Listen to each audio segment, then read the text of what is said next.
दोस्तों yes bank की बात करें तो कंपनी ने क्वार्टर टू के रिजल्ट को डिक्लेयर कर दिया है। बहुत ही शानदार इस बार रिजल्ट है।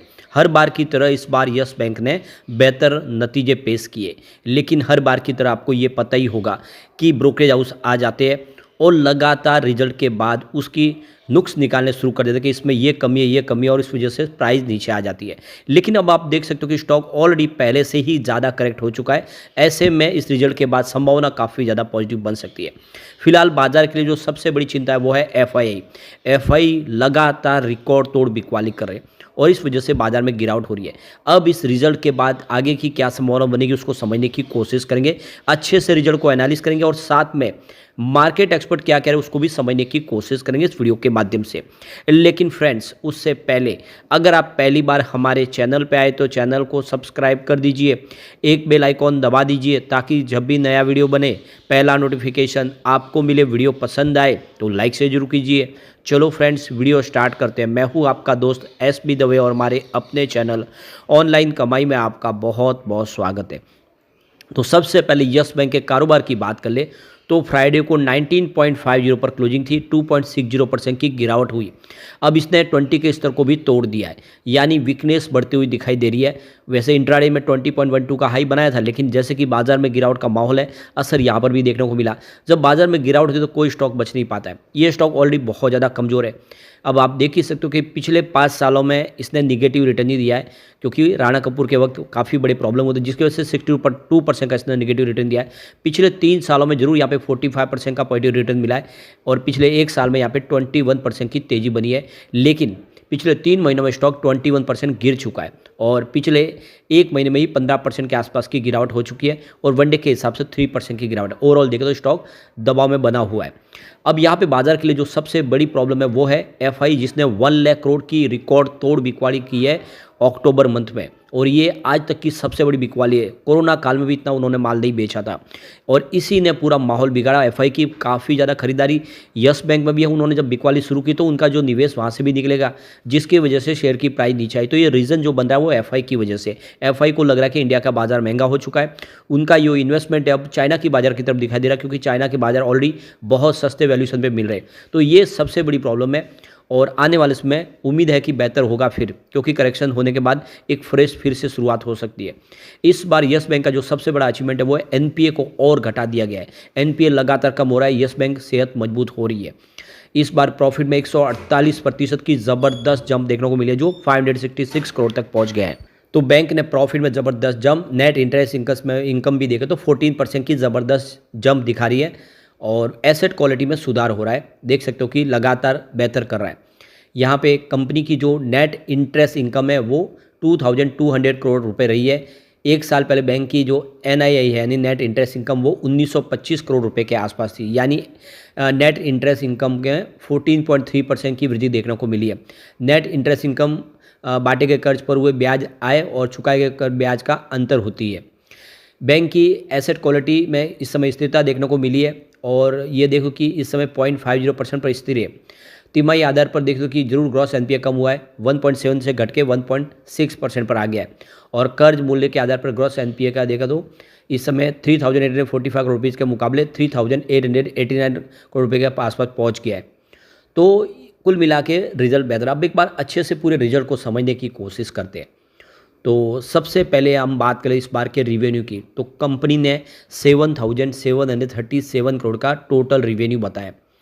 पिछले क्वार्टर में 7,725 करोड़ के आसपास था, तो पिछले क्वार्टर के मुकाबले रिवेन्यू बढ़ा है। अगर हम पिछले साल सेम क्वार्टर की बात करें तो यह 6,714 करोड़ के आसपास था। तो चाहे आप क्वार्टर ऑन क्वार्टर बेसिस पे देख ले या ईयर ऑन बेसिस पे देख ले, आपको रिवेन्यू बढ़ता हुआ दिखाई देगा। और अगर हम बात करें सितंबर 2022 की तो ये 5,475 करोड़ के आसपास था, यानी सालाना आधार पर बहुत तेज़ी से रिवेन्यू बढ़ रहा है हर साल बैंक का। यहाँ पे अगर हम खर्च की बात करें तो इस बार 2,984 करोड़ का टोटल खर्च हुआ है। पिछले क्वार्टर में 2,820 करोड़ का खर्च था। तो यहाँ पे देख सकते हो कि क्वार्टर ऑन क्वार्टर बेसिस पे खर्च बढ़ा है, क्योंकि सामने इनकम भी बढ़ी है। पिछले साल सेम क्वार्टर में ये 2,883 करोड़ के आसपास था। तो यहाँ पे ईयर ऑन बेसिस पे भी खर्च में बढ़ोतरी हुई है और सितंबर 2022 में ये 2,703 करोड़ के आसपास खर्च था। तो कंपनी का खर्च बढ़ रहा है क्योंकि बिजनेस बढ़ रहा है लगातार। अब फाइनेंसिंग यहाँ पे प्रॉफिट की बात कर ले तो इस बार -791 करोड़ के आसपास रहा है।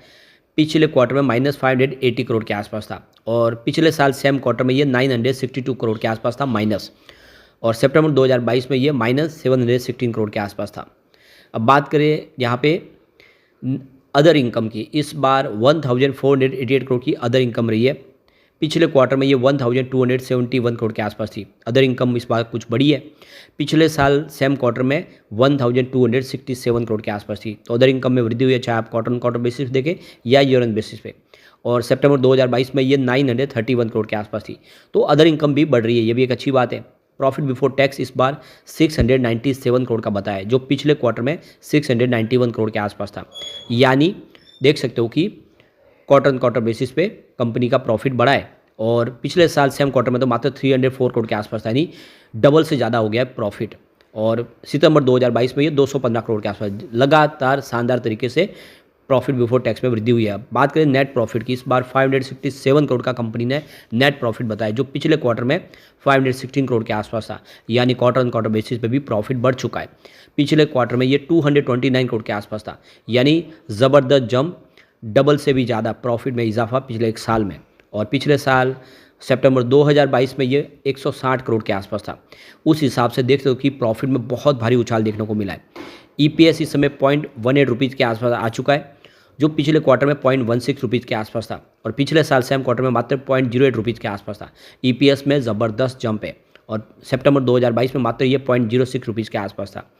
ग्रॉस एनपीए इस समय 1.60% बताया गया है, जो पिछले क्वार्टर में 1.70% था। यानी क्वार्टर ऑन क्वार्टर बेसिस पे भी ग्रॉस एनपीए कम हुआ है, यानी लगातार एनपीए घट रहा है। पिछले साल सेम क्वार्टर में ये 2% के आसपास था। यानी ये सबसे बड़ी जीत है, एनपीए लगातार कम हो रहा है। सितंबर 2022 में तो 12.90% का ज़बरदस्त ग्रॉस एनपीए था। अब बात करें नेट एनपीए की, तो 0.50% के आसपास रहा इस बार, जो पिछले क्वार्टर में भी सेम ही था। लेकिन पिछले साल सेम क्वार्टर में 0.90% के आसपास था, उसमें ज़बरदस्त कमी आई है। और ये नेट एनपीए सितंबर 2022 में सीधा 3.60% के आसपास था। ओवरऑल बहुत ही बेहतर रिजल्ट रहा है, और इस रिजल्ट के बाद हम कह सकते हैं कि यस बैंक में निवेश किया जा सकता है। अब यहाँ पे देखो कि मार्केट एक्सपर्ट को लेकर स्पार्क कैपिटल के एवीपी चंद्रकांत ने कहा है कि यस बैंक के शेयरों में बिकवाली देखने को मिल रही है कुछ समय से, और अगर यस बैंक के शेयर आपके पास है तो उसको होल्ड करके रखें। स्टॉप लॉस 16.90 का लगा ले। स्टॉक आने वाले समय 23 से लेकर 2480 तक जा सकता है, यानी 25 रुपये तक जाने की संभावना फिर से बन सकती है। तो 1690 का स्टॉप लॉस लगा के आपको खरीदारी की सलाह देनी चाहिए। एक बार इसके शेयर होल्डिंग पैटर्न को हम देखते हैं, तो यहाँ पे देख सकते हो कि एफआई का बहुत बड़ा निवेश है इसमें। देख सकते हो कि जून में 27.07% की होल्डिंग थी, जो सितंबर में 27% के आसपास रही है। अभी फिलहाल इसमें होल्डिंग आपको बहुत हल्की सी ट्रिम होती हुई दिखा देगी, लेकिन जिस तरह से अब अक्टूबर मंथ में एग्रेसिव बिकवाली शुरू है, ये जो शेयर की प्राइस नीचे है, इसके पीछे वजह एफआई ही है, क्योंकि एफआई बाजार में एग्रेसिव बिकवाली कर रहे हैं, और एफआई का बहुत बड़ा निवेश ऑलरेडी यस बैंक में है, जिसकी वजह से यहाँ पे दबाव देखने को मिल रहा है। डीआई की बात उन्होंने तो अपनी होल्डिंग बढ़ाई है। जून में 4.37% की होल्डिंग थी, जो सितंबर में बढ़ के 4.47% हुई है, और लग रहा है कि इस गिरावट का फायदा उठा के डीआई अभी इसमें खरीदारी कर रहे हैं। साथ में म्यूचुअल फंड ने भी अपना निवेश जबरदस्त बढ़ाया है। 0.19% की होल्डिंग थी जून क्वार्टर में, जो सितंबर में 0.25% तक आ चुकी है। यानी इंडिया के जो बड़े फंड हाउस है इस समय यस बैंक पे पूरा भरोसा करें, चाहे वो म्यूचुअल फंड हो या डीआई हो, खरीदारी कर रहे हैं, क्योंकि स्टॉक काफ़ी नीचे आ गया, फेयर वैल्यू पे आ गया। यहाँ पे जनरल पब्लिक की होल्डिंग पीक कम हुई है, आप देख ही सकते हो। 68.56% की होल्डिंग थी जून में, जो घट के 68.53% के आसपास है। तो इस समय रिटेल इन्वेस्टर पैनिक कर रहे हैं और वो बिकवाली कर रहे हैं, लेकिन हमारे बड़े फंड हाउस खरीदारी करें। तो इस रिजल्ट के बाद तो हम कह सकते हैं कि स्टॉक आने वाले समय बेहतर करेगा, और इस मौके गिरावट का फायदा उठाया जा सकता है। लेकिन फ्रेंड्स, कोई भी इन्वेस्टमेंट करने से पहले अपने फाइनेंशियल एडवाइजर से एडवाइस ले ले, या अपना खुद का रिसर्च करें, क्योंकि मैंने वीडियो आपके एजुकेशनल पर्पज़ के लिए ही बनाए। वीडियो पसंद आए तो लाइक से जरूर कीजिए और चैनल को सब्सक्राइब कर दीजिए। Thank you friends.